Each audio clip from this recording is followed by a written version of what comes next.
Hello students, welcome to our next online lecture for rotational dynamics. In this lecture, we will discuss about theorem of parallel axis. There are two important theorems in rotational motion.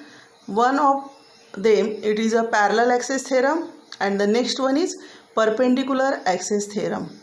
Today we will discuss about the statement of this parallel axis theorem and how to prove that statement.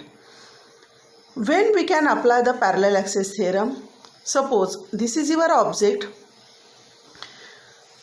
To apply the parallel axis theorem, you need the two axes passing through that body. Suppose one axis, this is the one axis passing through the center of mass of the object, then the another axis should be parallel to the given axis. Then you can say the moment of inertia, you can find out the moment of inertia about a parallel axis that is passing through any point of that object, but it is parallel to the given object. You can find the moment of inertia of this axis if you know the moment of inertia of the object about an axis passing through its center of mass, if you know the distance between the two axes, and also you know the mass of the object. We can use the another object also. Here suppose this is the object, then one axis is passing through the center of mass. I can say here, I can find this, suppose this is the axis passing through center of mass, and you know the moment of inertia of this body about this axis. Then you can find the moment of inertia of this body about any axis which is parallel to the given axis, and you must know the distance between that two objects. So how to apply that theorem? Suppose you know there is a body, rigid object. C is the center of mass of that object. One axis is passing through the center of mass. The body is rotated in this sense. If you know the moment of inertia of the body about this axis, that is, suppose it is IC, means IC is the moment of inertia of the body about an axis passing through its center of mass. The another axis passing through any point O which is parallel to this axis. Let IO is the moment of inertia of the body about this axis. Let H is the distance between the two axes. You know the distance between the two axes. And capital M is the total mass of the body. Then we can say, we can write the theorem, we can write the mathematical equation in such a way that IO is equal to, what is IO? Moment of inertia of the object about any axis is equal to, you can say, IC plus M into H square. This is the mathematical statement of parallel axis theorem. We can write the statement from this mathematical statement. What is IO? IO is the moment of inertia of the body about any axis. So we can say that the moment of inertia of the body about any axis is equal to sum of moment of inertia of the body about an axis passing through center of mass and parallel to the given axis, and product of mass of the body and square of the distance between the two axes. This is the statement of the parallel axis theorem. We can prove that statement. You can read the statement in the book also. It is given in your book on page number 15, theorem of parallel axis. So this is the mathematical statement of parallel axis theorem. IO is equal to IC plus MH square. Now how to prove this statement? We can prove these statements. Now for that, again we consider a rigid body. This is your rigid body. Let C is the center of mass of the body. An axis ACB passing through the center of mass, and let IC is the moment of inertia of the body about this axis. We consider another parallel axis passing through point O. This axis is parallel to the axis passing through center of mass. And suppose the moment of inertia for this axis is IO. Let h is the distance between the two axes here. And we consider the mass of the object m. Means we can say here, figure shows the mass of the object of mass m. Now axis MOP is any axis passing through point O, and axis ACB is parallel to axis MOP and passing through center of mass. H is the distance between two axes. Now how we prove this? We can prove the theorem by using some mathematics. Here we consider a small element. dm is the small element. That small element of that object, suppose it is situated at point D. Now we know the distance of this object, perpendicular distance of this object from both the axes. From this axis ACB, the distance is CD. And the distance of element dm from this axis MOP, that is OD.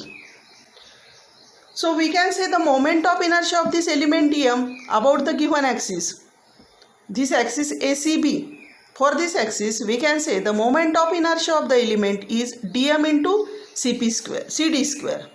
Similarly, the moment of inertia of this element dm about this axis MOP, that is dm into OD square, because we know the moment of inertia is the product of mass of the object and the perpendicular distance, square of the distance from the axis of rotation.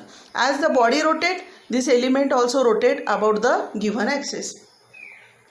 So we can find the moment of inertia. We will say that the moment of inertia IC is equal to integration DC or CD square into dm.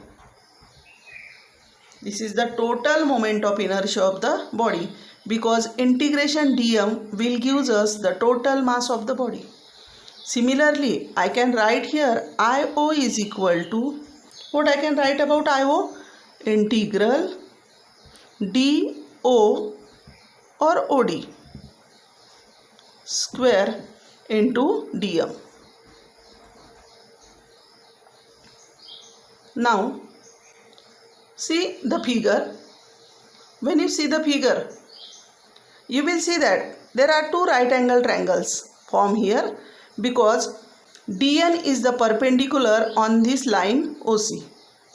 So ODN is the one right angle triangle and CDN is the another small right angle triangle in this figure here. We can apply, to find OD square, we can apply the Pythagoras theorem, and we can say that OD square is equal to ON square plus DN square. And OD or DO is the distance of that element dm from the given axis of rotation, for which we have to find the moment of inertia. We want to find the moment of inertia for IO. So we say here IO is equal to, we take that integral DO square, instead of this DO square into dm. I put the value of DO here. We get DO square is equal to, we can say DN square plus NO square. So I write here DN square plus NO square into dm. I put the value of DO square, that is DN square plus NO square. Now NO is the sum of OC plus CN. What is NO? Sum of OC plus CN. So I can write here IO is equal to integral dn square plus NO is equal to OC plus CN square, and if I expand it I will get NC square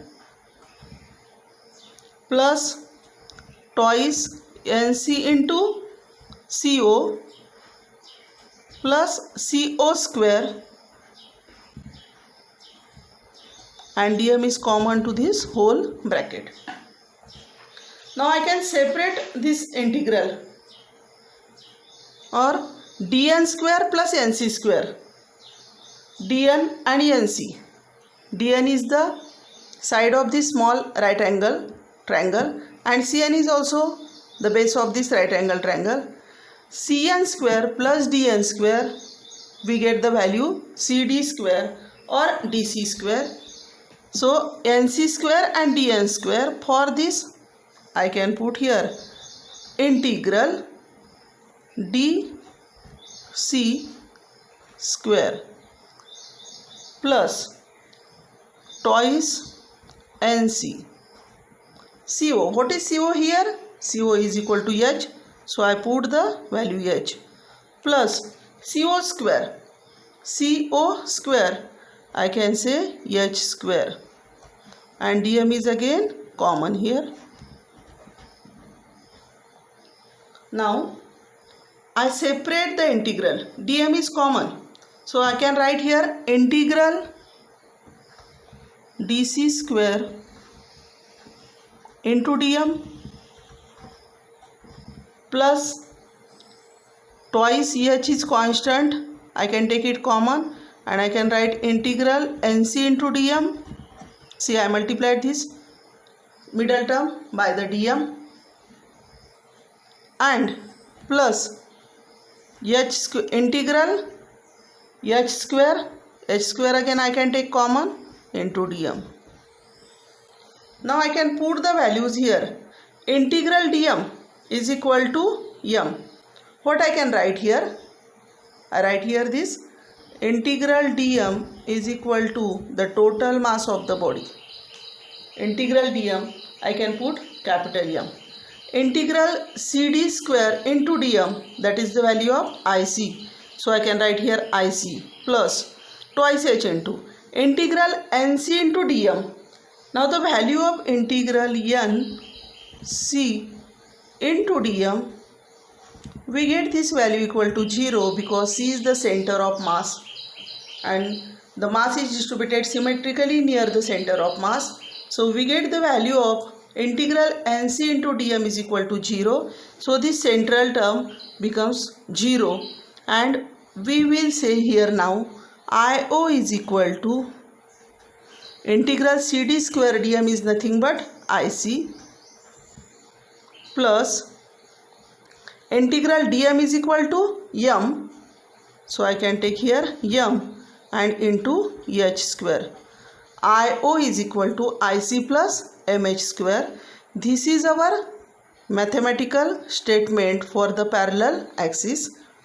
Again I revise here theorem. What is our theorem? Moment of inertia of the object about any axis that is passing through point O is equal to sum of the moment of inertia of the object about a given axis passing through center of mass and parallel to that given axis, and the sum of product of mass of the body and square of the distance between the two objects.